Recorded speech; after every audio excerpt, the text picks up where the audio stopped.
Estrada das Lágrimas. Menova.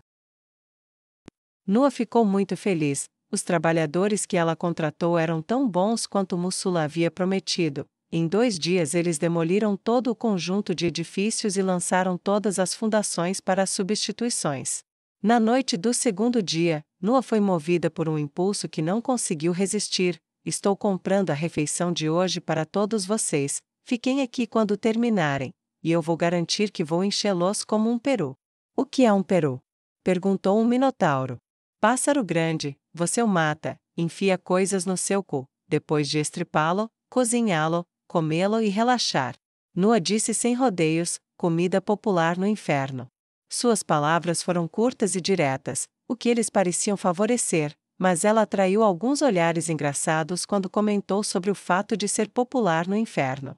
Ela ignorou as perguntas antes que elas começassem a surgir. Eu explico depois. Além disso, a história tem um final feliz, e isso sempre torna a refeição melhor. Eles aceitaram isso e voltaram ao trabalho. Enquanto ela mesma saiu e os deixou com a tarefa, encontrar comida provou ser mais difícil do que ela esperava. Uma coisa era comprar para si mesmo, outra era comprar para um grupo grande. Desculpe, eu só recebo pequenas remessas. Se eu vender tudo para você, não terei nada para vender para meus outros clientes amanhã. E então eles pararão de vir depois disso. Não vou destruir meu negócio por uma venda.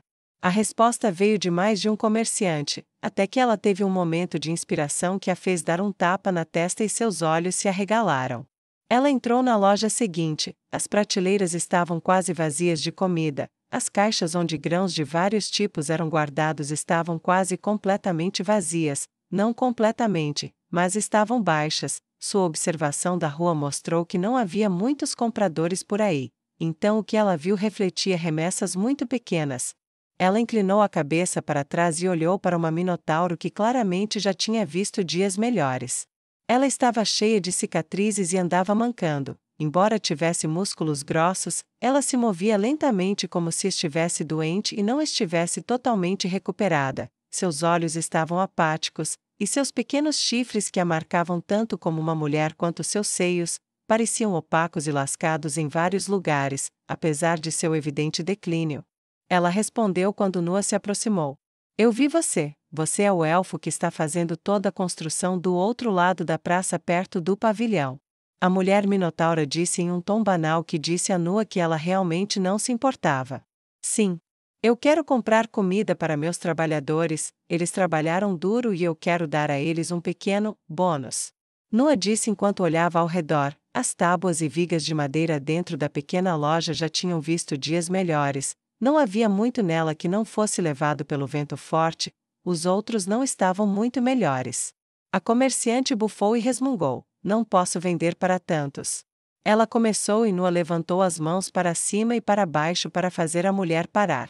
Não, eu não quero que você esgote seu estoque, só me deixe comprar para 3, 2 para os trabalhadores, e 1 para você, você também está convidada. Ela disse apressadamente. Isso chamou a atenção da mulher minotaura. Você vai me pagar para comer meu próprio estoque? Isso mesmo, pelo menos por esta noite. E eu vou te dizer uma coisa, se você levar essa oferta para todos os outros que vendem comida por aqui, e mandar trazer junto com as coisas necessárias para cozinhar, eu vou dar um cobre extra para cada um dos seus amigos mercadores que você conseguir comparecer, além de pagar a todos vocês pelo seu estoque. Nua disse, e pegando sua bolsa, ela retirou 10 moedas de prata. Use isso como você precisar, e fique com o troco. Eu não sou mercadora, vou ter que confiar em você para fazer um bom negócio. Os olhos opacos e apáticos se fixaram nas moedas como se fossem água em um deserto e ela estivesse morrendo de sede. Será feito. Nua sorriu o mais calorosamente que pôde. Eu sei. Ela disse, e ela não estava sendo generosa. Ela tinha aprendido muito bem a observar os olhos para aquela sensação de oportunista agarrando uma chance. Então ela não ficou surpresa quando, 1 hora depois, uma dúzia de minotauros apareceu na praça quase vazia, carregando grandes mochilas nas costas, potes e assim por diante. Não foi preciso que lhes dissessem para usar a madeira quebrada e rasgada para improvisar um local de preparação, e como se já tivessem feito isso antes, eles criaram uma área improvisada para cozinhar e comer enquanto os trabalhadores encerravam o dia. Como se o tempo tivesse sido ordenado pelo Deus morto, os trabalhadores terminaram apenas alguns minutos antes das primeiras porções serem preparadas. Grandes panelas estavam sendo mexidas e o pão estava sendo disposto. O doce e saboroso aroma da carne era carregado pelos trabalhadores enquanto eles colocavam suas ferramentas no chão e começavam a se alinhar. No começo, houve empurrões, e por um momento pareceu que uma briga poderia começar, mas Noa viu a potencial quebra de ordem e saiu correndo. Nada disso. Ela bateu palmas com autoridade. A vontade de Deus é que todos fiquem em pé de igualdade na bagunça, todos receberão uma porção igual. Todos comerão, mas a fila é por ordem de chegada. Um minotauro se aproximou dela com uma tigela de ensopado e estendeu para ela. Seu estômago roncou alto, mas seus olhos ficaram dourados quando ela olhou para baixo da caixa em que estava e balançou a cabeça decisivamente. Não. Ela disse poderosamente e apontou para a fila. Dê para o próximo da fila, eu vou por último, não primeiro. Dando o exemplo, ela foi recebida com protestos de respeito e observou sua força de trabalho avançar lentamente. O silêncio dominou, e Noa viu a oportunidade diante dela. Que tal uma história para passar o tempo? Ela propôs: toda refeição fica melhor com uma boa história para acompanhá-la. Seu rosto brilhava de excitação, as orelhas se contraíram e se viraram para ela com a promessa de uma história. Deixe-me contar sobre a vez em que o próprio inferno pegou fogo e queimou. Uma história do que acontece quando o pesadelo encontra o pesadelo, e dá à luz um demônio tão cheio de raiva que o próprio inferno se transformou em ruínas. Nossa história começa em um lugar chamado Vemark. Então Noa falou, contando a história como ela tinha ouvido falar dela, uma de coragem, convicção, desespero, anseio, esperança, amor e vingança final trazida pela mão esquelética do Deus morto cuja vontade forjou uma arma de uma alma humana. Todas aquelas aulas sobre contar histórias realmente valeram a pena. Ela pensou consigo mesmo enquanto parava para beber água. A fila serpenteava para a frente sem interrupção ou uma palavra enquanto a história era contada desde a primeira chegada, até o fim do pesadelo e o terrível amanhecer que veio dele. Nenhum ouvido se virou, e durante tudo isso, Noa fez referências à fé, a vontade generosa do divino cujo senso de responsabilidade por seus súditos o tornou o maior de todos os reis, o maior de todos os deuses. Ela colocou tudo o que tinha na história, e quando terminou, ela se sentiu muito cansada, mas satisfeita. Uma boa história é como um bom sexo, deixa você feliz e satisfeito, mas sempre querendo mais. Ela se deixou rir dentro de seu coração, e brevemente pensou nos momentos mais felizes com Alan, e se perguntou como ele estava. Outra. Alguém gritou. Noa sentou-se na caixa em que estava de pé e levantou seu pão e o balançou para o alto-falante. Pelo menos deixe-me dar uma mordida no pão antes de começar. Noa disse revirando os olhos. Poucos minutos depois, ela foi prestativa, mas, intercalando a história do engano da grande matriarca, que lhe permitiu destruir facilmente o maior exército da teocracia, ela respondeu perguntas sobre a fé que uniu tantas raças diferentes e também falou sobre seu propósito. Nós somos o povo de Quiril, por que precisamos de outro Deus? Um deles perguntou sem rodeios. Bem, ele não está te tratando tão bem, está? Noa perguntou incisivamente. Parece-me que se um Deus é bom para alguma coisa, deveria estar fazendo algo, ou pelo menos ajudando a resolver um problema. Mas pelo que aprendi antes de chegar aqui, seu reino costumava ser mais do que o dobro do que era, e pior, aqueles que tomaram aquela terra nos últimos 200 anos, regularmente vêm através da fronteira para matar e comer seu povo. Parece-me que Quiril está sendo negligente. Por que trabalhar para um Deus que não trabalha para seu povo? Ela perguntou, uma pitada de amargura em sua voz enquanto se lembrava da inutilidade das crenças da religião élfica, uma religião da qual ela mal se lembrava mais. Ela continuou, eu sigo um Deus que quebra correntes, que levanta exércitos, que cria mudanças, ele é um rio para seu povo, e eu sou apenas uma tributária de sua grandeza, e levando isso para você, olhe para as moedas que você carrega agora, cujo rosto está nelas. Olhe para suas tigelas, o dinheiro que colocou comida lá foi dado a mim diretamente pelo meu Deus, que corrigiu mais de um século de erros em um único gesto. Agora sua generosidade é levada a você também. O serviço que presto a Deus, eu presto através do meu serviço a você e a todos ao meu redor. Em troca, o grande rei morto-vivo presta serviço a seus seguidores, concedendo-lhes justiça, força, conhecimento, armas de poder impossível, e levanta exércitos como o mundo nunca viu, para destruir completamente aqueles que destruiriam seu povo. Esse é o Deus que eu sirvo. Quando foi a última vez que Kirill fez alguma coisa? Ela deu uma última mordida no pão depois de limpá-lo na tigela em seu colo, e o silêncio reinou por alguns minutos antes que um comerciante dissesse: na verdade, eu gostaria de saber mais. Se alguém discordasse, bem, eles escolhiam não ir embora. O único movimento era quando alguém se levantava para encher sua tigela com ensopado ou pegar mais pão, e eles se sentavam novamente para ouvir Noah pegar o livro compilado pelo demônio do oeste. A leste do último lar. Eles corriam pelo chão como o vento sobre a água, sem impedimentos, enquanto se aproximavam cada vez mais, paravam em alguns locais para que Moon se orientasse e para que ele tivesse um momento para se lembrar de coisas e lugares há muito tempo enfiados nos recessos de sua memória, e o sol continuava a avançar pelo céu. Sem a necessidade de descansar os cavalos, a ida foi rápida. O que deveria ter levado dias, levou apenas horas, e eventualmente Neia se viu parada em uma grande e larga estrada, dificilmente uma maravilha da engenharia. Aos olhos críticos de seu general, era de fato bruta, apenas um pouco mais alta que o chão ao redor. Não era nada além de terra batida. Tudo bem. Uma pausa rápida, então seguimos em frente. Neia disse enquanto parava seu cavalo. Bem-vinda, disse Moon gravemente, à estrada das lágrimas. Ele desceu do cavalo com algum esforço, abaixou-se e tocou a terra com reverência, agachando-se ali e virando a cabeça em direção à floresta logo além do terreno aberto onde estavam. Como eu disse, uma vez que cruzamos aquelas árvores, entramos no território Devor, o lugar onde pequenos touros tolos jogavam joguinhos tolos, até que finalmente o Devor acabou vencendo o jogo permanentemente. Ele se levantou lentamente, perdido em pensamentos. Neia não tinha certeza se ele sequer falou com ela, ou simplesmente falou: eu não vou dizer que ninguém nunca volta, mas ninguém volta mesmo. O rosto de Neia, aos seus olhos, parecia repentinamente incrivelmente suave, até mesmo gentil.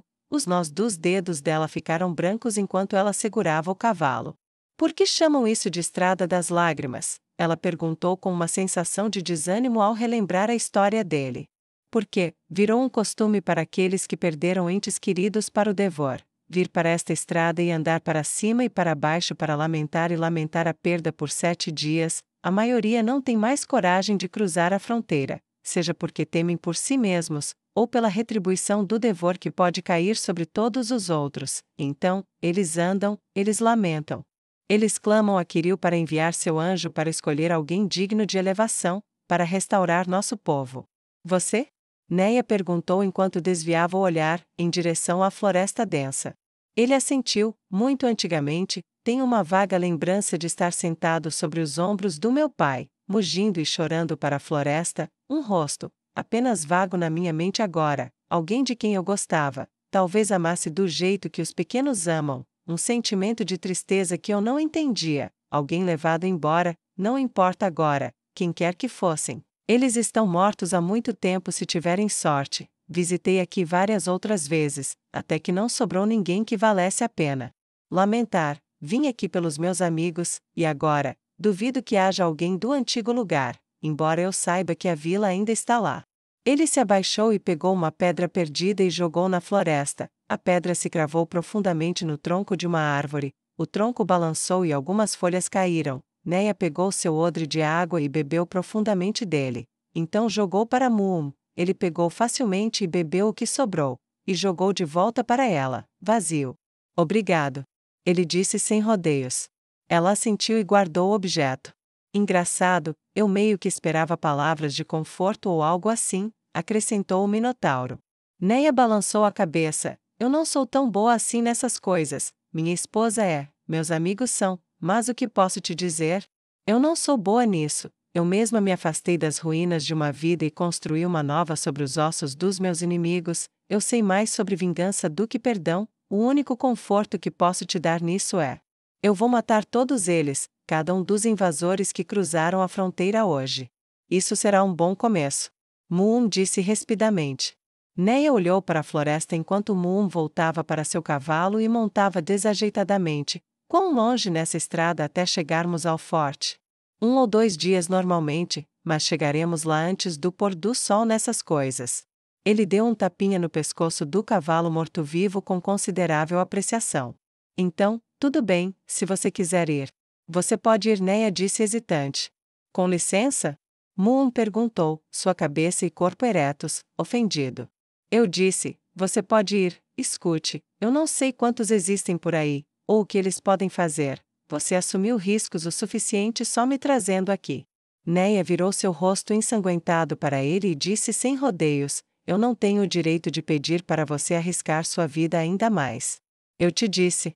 Eu sou seu minotauro. Moon disse sem rodeios e cruzou seus braços como troncos de árvores sobre o peito, fale assim de novo, e eu vou te expulsar desse maldito monstro Kiryu que você está montando. Neia olhou para ele e abriu um sorriso cansado. Desculpe, não queria insultá-lo, mas... Dezenas de milhares morreram seguindo minhas ordens, eu não queria jogar a vida de outra pessoa fora se não fosse necessário. Os olhos de Moon se fecharam enquanto ele a encarava. Eu nunca, na minha vida, fugi de uma luta, muito menos quando há uma boa chance de vitória, e ainda menos quando equipado com equipamentos que fariam o próprio Kiryu tremer de inveja. Uau, menos que o mínimo, isso é muito pouco mesmo. Neia disse sarcasticamente, e ele olhou para ela. Você sabe muito sobre pouco. Ele disse enquanto se elevava sobre ela. Neia gemeu, juro que se eu ouvir mais uma piada sobre minha altura, vou morar com os malditos anões. E eu comprarei escadas para todos eles.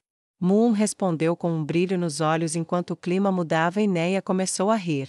É justo, não pode haver tantos deles, 100 ou 2, e nós dois, armados com o elemento surpresa.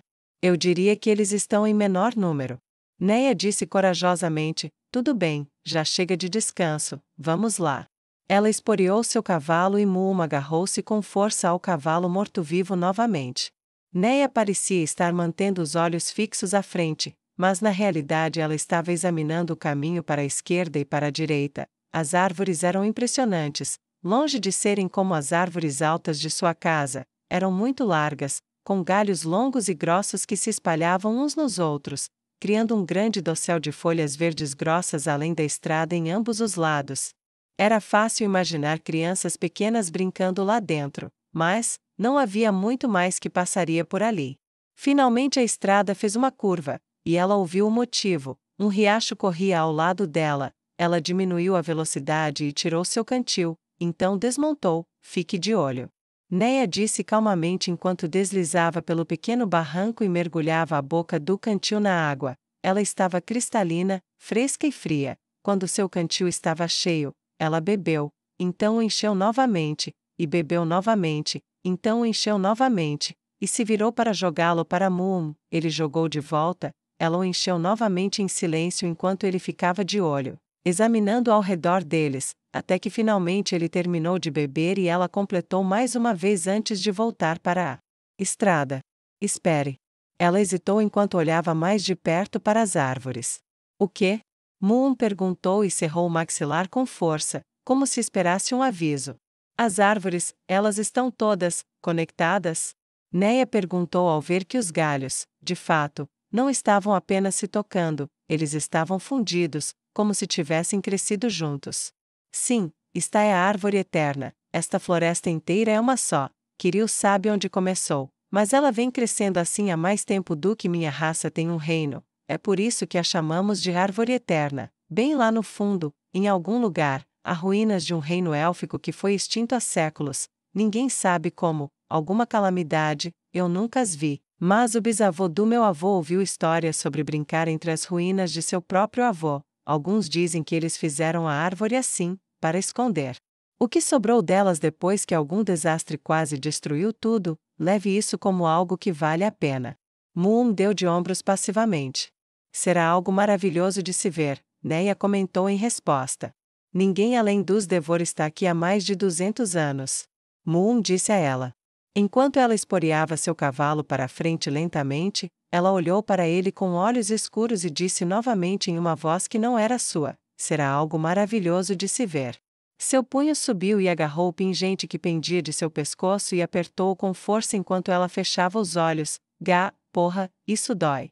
Moon esporeou seu cavalo para mais perto dela. Você está bem? Ele perguntou sinceramente. Só não, sim. Ela disse, e então explicou o motivo de sua ausência e o propósito do pingente que ela agora usava. Parece manter o pior sob controle. Sabe-se lá o que poderia ter acontecido comigo depois da batalha sem esse pequeno amuleto, mas enquanto ele impede o pior, os momentos menores são como peixes pequenos que conseguem passar por uma rede grande. Ela piscou para afastar as lágrimas dos olhos até a dor passar. Dizem que o anjo de Kiril tinha o poder da profecia, se isso se tornar amplamente conhecido entre meu povo. Moon disse enquanto a olhava com uma admiração reverente da qual ela não sabia que ele era capaz. Neia deu um tapa com uma mão no peito. Eu não sou o anjo de Kiril, eu sou apenas Neia, apenas eu, nada mais, nada menos. Moon cavalgou ao lado dela em silêncio por um tempo. Você é meio idiota, sabia? Ele disse finalmente. Você quer ser a pessoa que vai ser expulsa do cavalo? Ela perguntou meio séria. Você fez eu me ajoelhar e me render. Você quebrou o modo como nossa prisão funcionava em dias. Eu não sei todos os detalhes do que aconteceu antes de você vir aqui, mas Raymond ficou conosco por alguns dias. Eu o conheci um pouco. Ele me contou sobre um pouco do que aconteceu, de onde estou sentado. Claro que você perdeu o controle, mas ele deu de ombros. Se você quer uma guerra limpa, jogue um jogo de tabuleiro. Qualquer outra coisa, muitas pessoas morrem. É assim que é. Você lutou uma guerra suja. Provavelmente manteve muitas das suas próprias pessoas vivas. Parece-me que você não pensa muito no valor das vidas delas se está tão preocupada com como você as manteve vivas. Então, sim, você é meio estúpida, não é? Neia não respondeu imediatamente, mas quando fez, foi com um gentil. Sim, acho que sim, mas ainda assim, algumas coisas você não pode simplesmente ignorar, seja por necessidade, acidente ou intencional.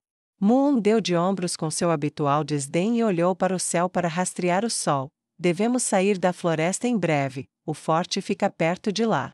Ótimo. Neia respondeu friamente enquanto sua mente se concentrava na tarefa. O plano? Ele perguntou. Nós matamos todos eles e levamos seu povo para casa. Neia disse como se ele fosse o idiota. Ok, como? Moon perguntou secamente. Neia levantou sua espada e apontou para ela com uma expressão impassível. Vê as partes afiadas em nossas armas? Nós os acertamos com elas até que parem de se mover. Eu posso fazer isso. Moon disse e sacou o machado branco ao seu lado. Ele sentiu o poder surgir através dele, e seus olhos ficaram vermelhos enquanto uma ira muito contida começou a crescer, por aqueles que destruíram sua vida.